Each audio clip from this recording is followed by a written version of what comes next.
The mace is a very, very ancient form of training. Hey, hey, hey, every day when I wake, I'm trying to get up, they're knocking me down.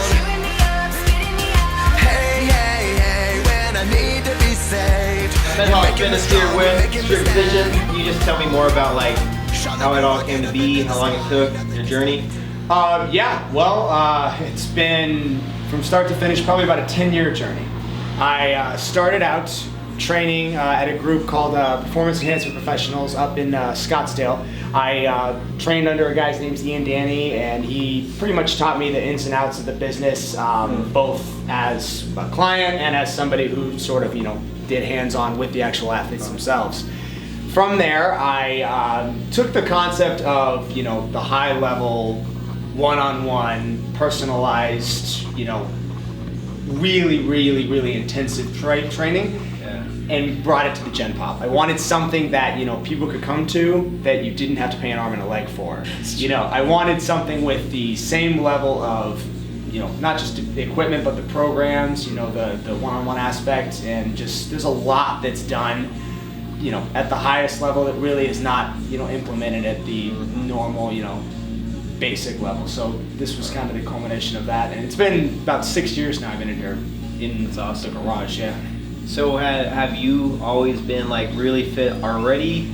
Did someone motivate you to do that type of training? What was the motivation behind that?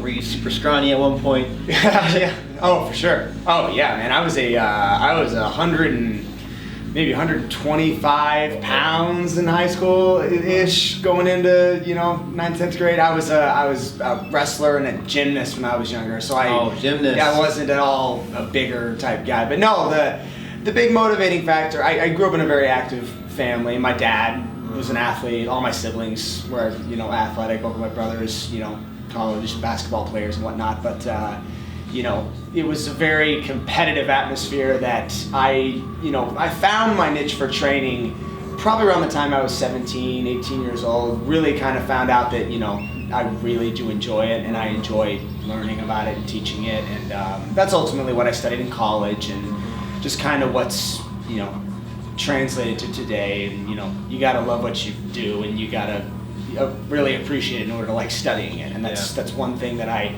really find today is that gathering as much knowledge as you can about what it is you do, whatever it is you're doing, but especially if you're doing something like this, it's a world of difference, and it really does translate well to your training itself. So one of the big questions I wanted to ask you is, like, if you could go back in time 10 years ago, 6 years ago to the younger you, what kind of advice would you give yourself so that you didn't go through some of the struggles or bumps that you may have had to go through?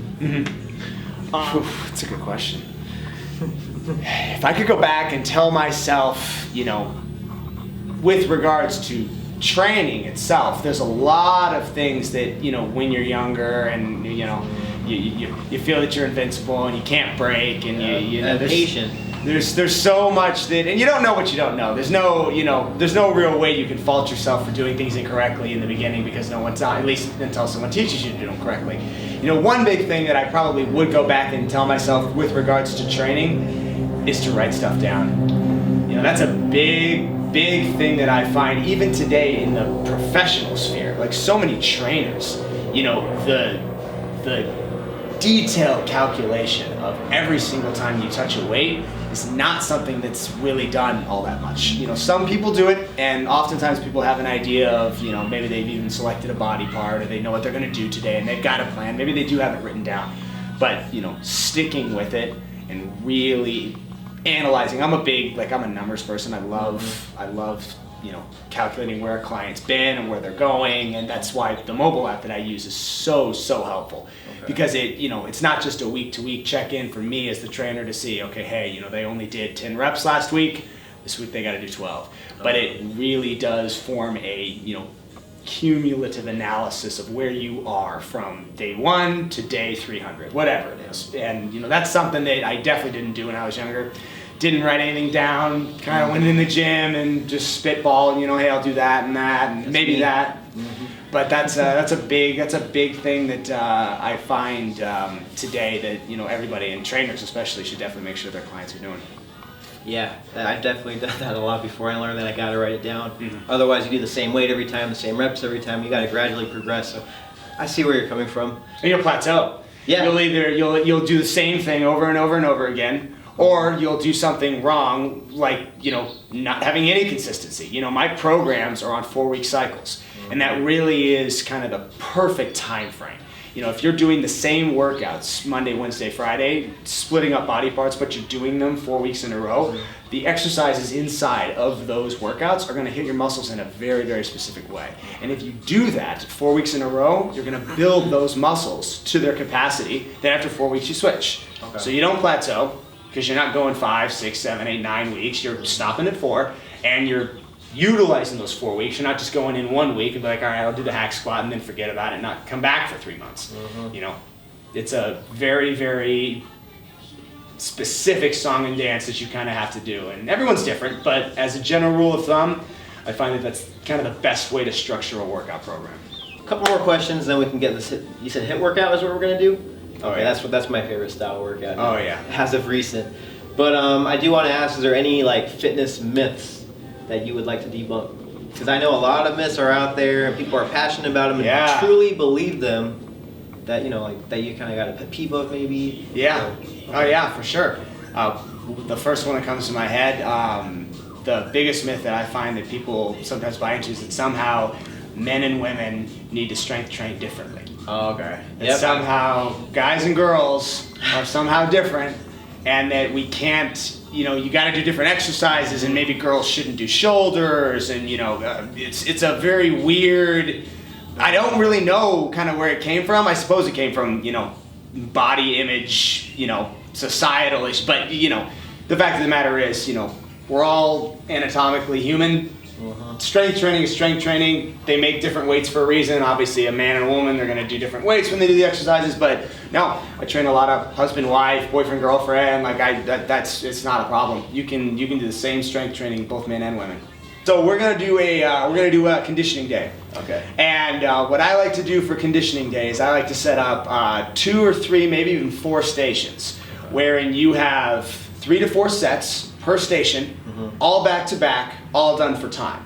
It's a grind out from the beginning. You go exercise, exercise, exercise, exercise, exercise, exercise, and you go 3 to 4 sets. And they're all going to be dynamic. It's going to be, you're not going to really touch on any max effort lifts, at least not in the beginning. As time goes on, maybe you do in a conditioning day type style, but usually full body type stuff, kettlebell swings, box step ups, thrusters, that kind of stuff. Close to what a CrossFit style workout would look like, but the difference being if you train here, you'll only do that maybe once a week as opposed to going in and doing a WOD every other day.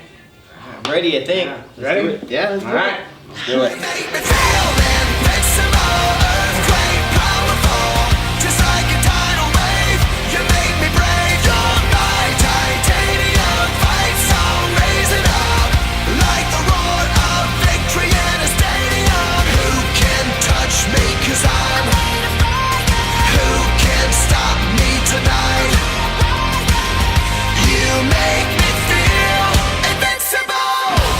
I feel it, invincible. I feel it, invincible. Here we go again, I will not give in.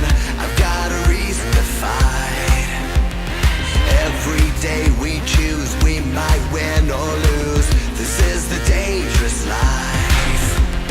Hey, hey, hey, every day when I wake, they say that I'm gone, they say that they've won. Hey, hey, hey, when I need to be saved, they're counting me out, but this is my round. Shot like a rocket up into the sky, nothing can stop me tonight. You make me feel invincible, earthquake powerful, just like a tidal wave. You make me brave, you're my titanium fight song.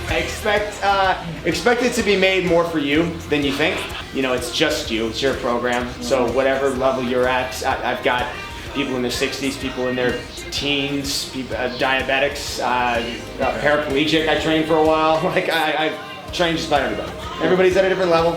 But the key is to push that level a little bit each time. Well, thank you for all the valuable advice. Yeah, man. Thanks for You heard it from stopping him. Later, guys.